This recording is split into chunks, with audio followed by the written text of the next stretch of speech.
After being removed from its lineup, Suzuki is set to reintroduce their mid-sized adventure bike, the V-Strom 1000.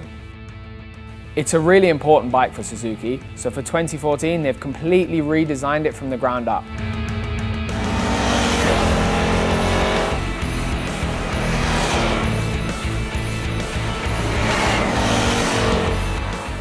Handling-wise, I really like the V-Strom. It just does what you want without really thinking about it. And you can carry a lot of corner speed without really trying to ride hard. You never feel like you're on the edge of your ability. The bike almost runs out of speed before it runs out of handling. So it's really nice to ride. The suspension was actually the thing that impressed me most about the V-Strom. For the class of bike, it's got quite high spec suspension. It's fully adjustable on the fork, so that's preload, compression, rebound are all completely adjustable. And when you look at other bikes in the price range, like the 800 GS, the suspension is a lot better quality and it feels it when you ride it. It's really responsive and it's not too soft, so there's not a lot of weight transfer under braking or accelerating, which makes it really easy to ride on the road. But at the same time, they've got the comfort level on like freeway riding really good. But yeah, when you get into the mountains and you start to try and ride a bit quicker, it still works really well. The engine design on the new V-Strom is completely new, but Suzuki wanted to move the power curve towards a more torquey design. And they've achieved that. It's got a really nice torque curve. It's really fun to ride in that area between like 3.5 and 5,000 RPM. It pulls really well.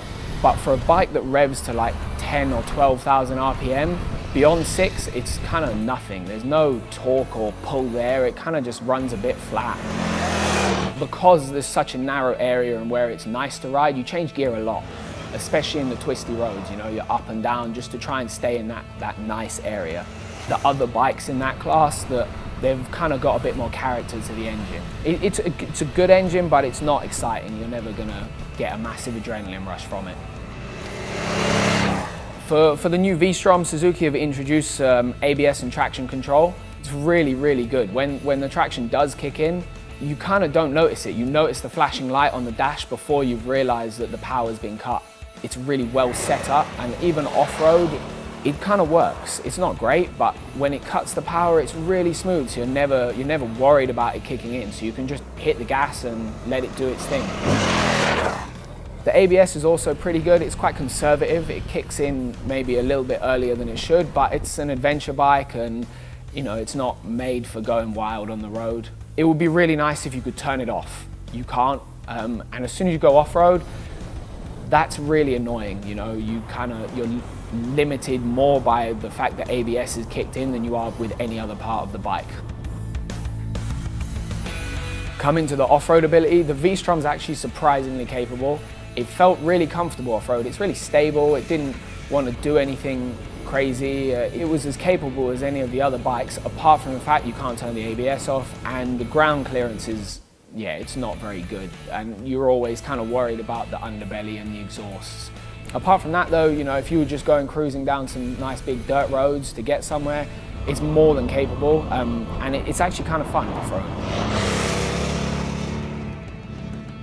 All up, the V-Strom is a really solid bike. It's dependable, it handles well, it's extremely comfortable to ride, and for the class of bike, I think the suspension is really good. It's not particularly exciting, but you can actually have a lot of fun on it, and with a starting price of less than $13,000, I think it's a lot of bike for the money.